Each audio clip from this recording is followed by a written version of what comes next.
रहीम नाज़रीन अस्सलाम वालेकुम। मैं हूं इमरान वसीम। नाज़रीन, सुप्रीम कोर्ट से बड़ी ख़बर, इस ख़बर की तफसीलात से अपने प्रोग्राम का आगाज़ करेंगे और फिर आप देखने वालों को ये बताएंगे कि जुमे का दिन क्यों और किसके लिए भारी पड़ने का इम्कान है। अगले 24 घंटों में क्या बड़ी डेवलपमेंट हो सकती है।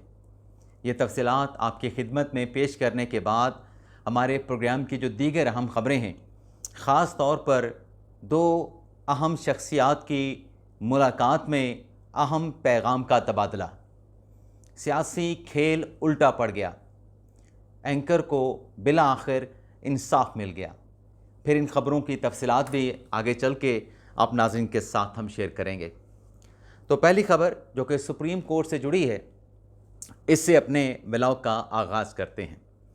लेकिन शुरू करने से पहले हो सकता है कि जो तफसीलात मैं आपके साथ शेयर करने जा रहा हूँ उसमें शायद आपकी दिलचस्पी ना हो, लेकिन मेरे लिए जो इन्फॉर्मेशन मैं आपको पास ऑन करने जा रहा हूँ, मेरे लिए ये मालूमात, ये इन्फॉर्मेशन या ये ख़बर जो है मेरे लिए बड़ी अहमियत की हामिल है। आप जानते हैं नाज़रीन कि 15 जून को जो सुप्रीम कोर्ट में सहाफ़ियों का प्रेस रूम था उसे खाली करवा लिया गया। जब सहाफ़ी 15 जून को सुबह अपनी ज़िम्मेदारियां अदा करने के लिए सुप्रीम कोर्ट के प्रेमिसेस के अंदर कायम अपने प्रेस रूम पहुंचे तो वहां से तमाम जो सामान था उनका, कुर्सियां, मेज़, सब कुछ उठा दिया गया था। आप वहां बैठ नहीं सकते थे। वहां पर रेनोवेशन का काम शुरू कर दिया गया था। तो इस पे हमारे जो सहाफ़ी थे, प्रेस एसोसिएशन के सुप्रीम कोर्ट की रिपोर्टिंग करने वाले, वो 15 जून से लेके आज के दिन तक सुप्रीम कोर्ट के बाहर ग्रीन बेल्ट पर ओपन एयर में, शदीद धूप में, तपती धूप में, 40 से ज़्यादा दर्जा हरारत, फील लाइक कभी 45 है, कभी 48 है, कभी 50 को भी टच कर रहा है, लेकिन वो दरख्तों के नीचे बैठे अपनी जिम्मेदारियां सरअंजाम देते रहे और उसी जगह पर जहां पे बैठे थे उसे प्रेस रूम डिक्लेयर कर दिया गया। आज हमारे सुप्रीम कोर्ट के रजिस्ट्रार ऑफिस के साथ मामला तय पा गए हैं अल्हम्दुलिल्लाह। हमारा सिर्फ मसला रूम का नहीं था, हमारा मसला सहाफ़ियों की रसाई का भी था, क्योंकि प्रेस रूम खाली करवा के जो हमारी रसाई है सुप्रीम कोर्ट के अंदर कोर्ट रूम तक, बाकी जो ऑफिसेज वहाँ पे बने हुए हैं, चाहे अटॉर्नी जनरल का है, एडवोकेट जनरल्स का है, पाकिस्तान बार का है, सुप्रीम कोर्ट बार का है, 9 से लेके 2 बजे तक आप जा सकते हैं, उसके बाद आप नहीं जा सकते। जबकि इससे पहले कोई कदगन नहीं थी। आप यानी अदालतें तो 1:30-2 बजे तक चलती हैं, आप 1:30-2 बजे तक कोर्ट्स में बैठें। उसके बाद अगर आपने एडवोकेट जनरल ऑफिस में जाके किसी केस का पता करना है, किसी फैसले का पता करना है, अटॉर्नी जनरल ऑफिस जाना है, पाकिस्तान बार काउंसिल के दफ्तर में जाना है, आप नहीं जा सकते।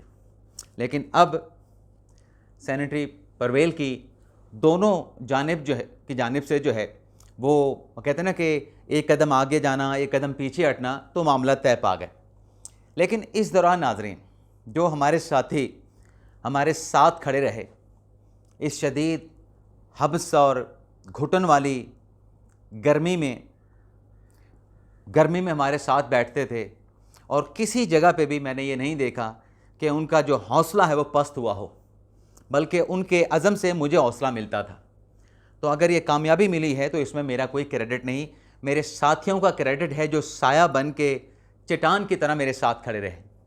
अलबत्ता कुछ ऐसे किरदार भी सामने आए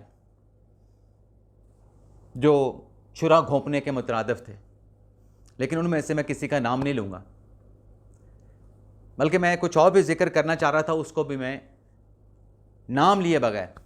यानी अगर हम प्रेस रूम की बात करें तो प्रेस रूम आज जब हमारे हैंड ओवर किया गया, मैं हक़ाइक़ के साथ बात करूंगा। जो रजिस्ट्रार सुप्रीम कोर्ट हैं, जो पीआरओ सुप्रीम कोर्ट हैं और रिपोर्टर विदाउट बॉर्डर के नुमाइंदे आए हुए थे, और जो सुप्रीम कोर्ट के प्रोक्योरमेंट के जो डायरेक्टर हैं वो भी आज प्रेस रूम आए, जहाँ पे हम जाके बैठे। जब हमारे मामला तय पा गए तो उन्होंने आके एक्सेप्ट किया कि ये कमरा जो है यहाँ पे ये तंदूर की मानद है। यहाँ पे एयर कंडीशन की, चाहे 2 एयर कंडीशन लगे हुए हैं, लेकिन गर्मी ज़्यादा। अब गर्मी की वजह क्या है? छत टीन की है, दीवारें शीशे की हैं। और ये भी मैंने उनसे कहा कि आप कहते थे स्टेट ऑफ द आर्ट, यहाँ पे पड़ा हुआ सारा सामान हमारा है। अगर वहाँ पे चार्जर स्टेशन पड़ा है, कोई उसकी तारीफ़ कर रहा है कि ये सुप्रीम कोर्ट ने दिया, सुप्रीम कोर्ट ने नहीं दिया। हम अपनी प्रेस एसोसिएशन अपनी एफर्ट्स के साथ यूफोन से उसको डोनेशन से लेके आए थे। अगर वहाँ पे 65 इंच का टीवी पड़ा है तो एक बड़ी मोतबर शख्सियत ने, मैं नाम नहीं लेता फिर लोगों को गुस्सा लग जाता है, उन्होंने गिफ्ट किया था प्रेस एसोसिएशन को। इसी तरीके से 4 और एलईडीज़ भी हैं, वो 16, 17 या पता नहीं 21 इंच की, वो एक एयरवाई ने दी थी, एक डॉन ने दी थी, एक बॉल ने दी थी, एक किसी और ने दी थी, वो भी डोनेशन में आई थी। कहा गया कि वहाँ पे पानी ठंडा पीने को दस्तयाब है। वो वाटर डिस्पेंसर भी हमारा है, और वाटर डिस्पेंसर पे जो लगी ऊपर बोतलें ना पानी पीने की, उसके 1050 रुपये 3 बोतलों के 6 दिन पहले मैंने अदा किए हैं। लेकिन उस प्रेस रूम में पड़े हुए वाटर डिस्पेंसर का पानी जब तक हम एहतजाज में थे हम खुद नहीं पी सकते थे, क्योंकि हमने कोशिश की वो वाटर डिस्पेंसर अपनी बोतलें उठा के बाहर लेके जाएं, लेकिन हमें पुलिस की तरफ से इजाज़त नहीं दी गई कि जब तक रजिस्ट्रार ऑफिस या सुप्रीम कोर्ट की इंतज़ामिया इजाज़त नहीं देगी आप यहाँ से कुछ भी बाहर लेके नहीं जा सकते। वाशरूम नहीं था, वाशरूम के बगैर आपको रूम मिल गया, आप किसी जाके होटल पे कमरा लें, वाशरूम ना हो तो क्या करेंगे। और सबसे बड़ा मसला एंट्री का। अब हमारे जो मामला तय पाए हैं तो उसमें कहा गया है, यकीन दहानी कराई गई है, प्रॉमिस करवाया गया है कि जो भी रिक्वायरमेंट्स हैं प्रेस रूम की उनको पूरा किया जाएगा। जो रिपोर्टर विदाउट बॉर्डर की जो ग्लोबल तंजीम है उसका एज ए वॉच डॉग किरदार रहेगा, और जो एक्सेस है वो मुकम्मल तौर पे प्रेस एसोसिएशन के पास होगी। प्रेस एसोसिएशन सहाफ़ियों की जो एंट्री है उसको मुकम्मल तौर पे रेगुलेट करेगी। तो ये हमारी कामयाबी है, लेकिन कामयाबी में हमारे उन साथियों का हाथ है जो हमारे साथ डटे रहे इस कॉज में, इस मुश्किल में। लेकिन एट द एंड जो सैनिटरी परवेल की है तो ये सबकी जीत है, ना किसी की हार नहीं है। अब आ जाते हैं जो दूसरी खबर पे हम बात करते हैं कि जुमे का दिन क्यों भारी पड़ने का इम्कान है। माफ़ कीजिएगा कि मैंने इस मुद्दे पे बहुत ज़्यादा वक्त ले लिया, मुझे नहीं मालूम था कि मुझे इतना ज़्यादा वक्त जो है वो लगेगा। हालांकि मैंने बहुत सारी बातें बीच में स्किप कर दी, किसी का नाम नहीं लिया, दिल चाह रहा था लेकिन मैंने समझने के अपने लब जो है वो सी लिए। अब जुमे को क्या होने वाला है, 7 जुलाई से लेके 9 जुलाई तक अलीमा खान साहबा का मुकदमा मुलतवी हुआ। वजह क्या बनी थी कि जो गवाह पेश हुए थे उस पर प्रोसिक्यूशन सरकार ने एतराज़ उठा दिया था। आज अदालत ने सरकार का एतराज़ जो है वो रिजेक्ट कर दिया। अलीमा खान साहबा का जो गवाह था फतुल्ला बरकी, उन्हें पेश होने, गवाही रिकॉर्ड कराने, और जो वो पेश करना चाहते थे अदालत के रिकॉर्ड पे अलीमा खान के हक़ में जो शवाहिद थे, जो एविडेंस थी, वो उन्हें देने की इजाज़त दे दी। अब फैसल मलिक साहब पेश हुए अलीमा खान की तरफ से और दलाइल दिए गए। दलाइल में फतुल्ला बरकी साहब को बतौर गवाह एक्सेप्ट किया गया, प्रोसिक्यूशन की जो एतराज़ात थे उनको रिजेक्ट कर दिया गया, और फतुल्ला बरकी साहब ने बुशब अपने अलीमा खान साहबा के हक़ में एक USB पेश की और कुछ फ़ोटो कापियाँ अदालत में पेश की। अच्छा, ये जो एविडेंस के नाम पे USB या फ़ोटो कापियाँ पेश की गई, इस पर भी प्रोसिक्यूशन ने एतराज़ उठाया कि फ्रांसिक के बगैर ये चीज़ें अदालत के रिकॉर्ड पे नहीं आ सकती, इनका पहले फ्रांसिक होना चाहिए। लेकिन अदालत ने प्रोसिक्यूशन की ये बात भी नहीं मानी, तमाम चीज़ों को ले लिया गया और उसके बाद जो समाअत है उसे कल तक मुलतवी कर दिया गया। तो बज़ाहिर तो ऐसा लगता है कि गवाह के जो रिक्वायरमेंट थी, जो बयान था, जो उसने अदालत के रिकॉर्ड पे एविडेंस लेके आने थे वो लेके आ चुके हैं। अब अदालत कल जो है दलाइल सुन के हो सकता है कि केस का फैसला कर दे, और केस का अगर फैसला हुआ तो अलीमा खान साहबा खुद ये कह चुकी हैं कि मुझे तो सज़ा ये देने जा रहे हैं। तो कल फैसला आने का गालिब इम्कान है, कोई छोटी सी तारीख भी पढ़ सकते लेकिन गालिब इम्कान है। और फैसला अगर आया तो फिर जुमे का दिन जो है वो PTI वालों के लिए, इमरान खान के लिए, इमरान खान की बहनों के लिए और PTI के चाहने वाले जो सपोर्टर्स हैं, जो वोटर्स हैं, जो कारकुनान हैं, उनके लिए एक बुरी खबर बन सकती है। मैं आपके साथ जो चीज़ें, जो डिटेल शेयर कर रहा हूँ वो रिपोर्ट कर रहा हूँ आपके साथ। तो एक तो नाज़रीन ये चीज़ है। दूसरा नाज़रीन, एक यूट्यूबर सोशल मीडिया एक्टिविस्ट रज़ी ताहिर साहब ने पिछले दिनों एक ख़बर दी कि इमरान खान के साथ अडयाला जेल में किसी अहम शख्सियत की या साबिक़ आर्मी चीफ़ की मुलाकात हुई है। एग्जैक्टली ऐसा कुछ ट्वीट था, मुझे वो याद नहीं, लेकिन उससे बात यही दी गई कि कोई पैगाम लेके साबिक़ कोई आर्मी चीफ़ जो है इमरान खान से मुलाकात करने के लिए गया था। अब इस ख़बर के मामले पे जो रज़ी ताहिर साहब थे उनके ख़िलाफ़ NCCI का मुकदमा दर्ज हुआ, तो रज़ी ताहिर साहब ने अदालत से बेल बिफोर अरेस्ट करवा ली, यानी गिरफ़्तारी से पहले उन्होंने ज़मानत करा ली। लेकिन बाद अज़ां जब सारी चीज़ें अदालत के रिकॉर्ड पे आईं तो अदालत की तरफ से उनकी जो ज़मानत थी अबूरी, उसको कन्फर्म नहीं किया गया, उसको कैंसिल कर दिया गया। NCCI ने गिरफ़्तार कर लिया, जिस्मानी रिमांड ले लिया गया। जिस्मानी रिमांड के बाद उनके जो डिवाइसेस थे, जो डिजिटल गैजेट्स थे, वो भी ले लिए गए।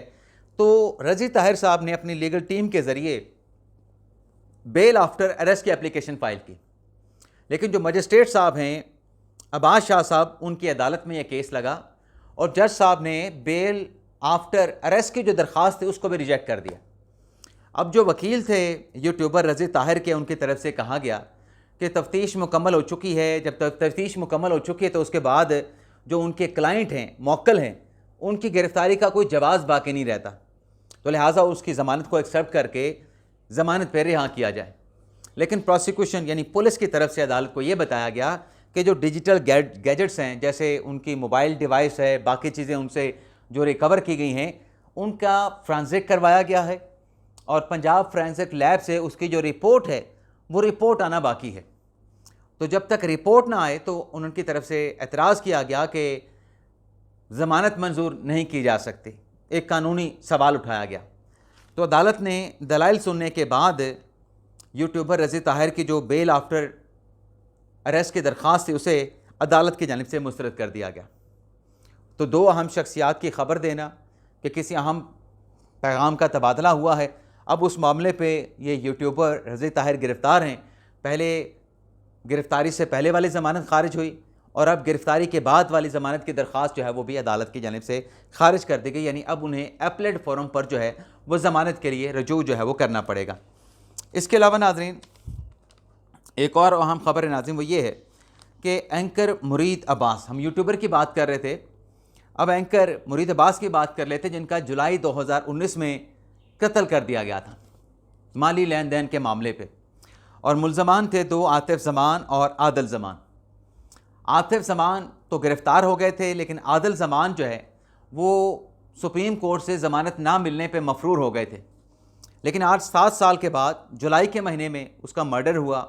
मासूम बड़ा मारूफ जो है वो एंकर था, ख़बरें पढ़ता था, अब तक न्यूज़ में था, तो बड़ी ये शॉकिंग न्यूज़ थी, दिल दहला देने वाली न्यूज़ थी।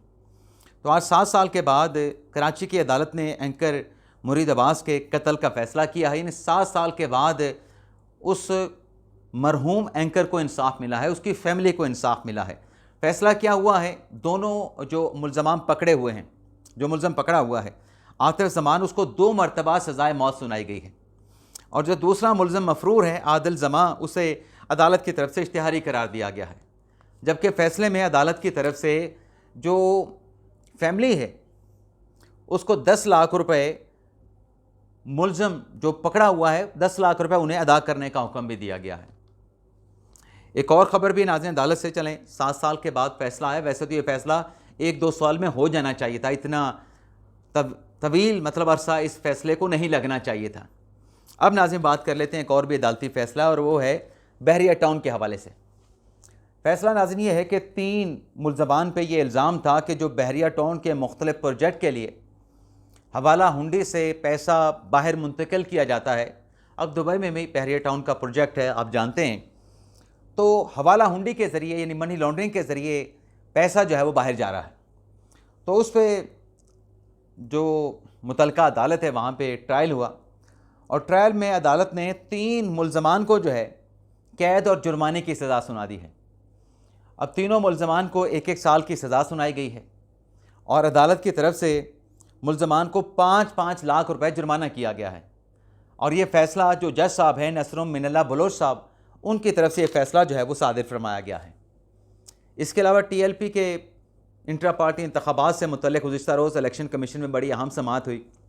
Chief election commissioner Sikandar Sultan Raja साहब की सरबराही में इलेक्शन कमीशन का बेंच बैठा, जिसमें अपने पार्टी के TLP के पार्टी इंतखाबात से मुतल्लिक़ बहुत सवालात किए गए इलेक्शन कमीशन के बेंच की तरफ से, और जो TLP की नुमाइंदगी कर रहे थे उन सवालों का उनकी तरफ से जवाब दिया गया।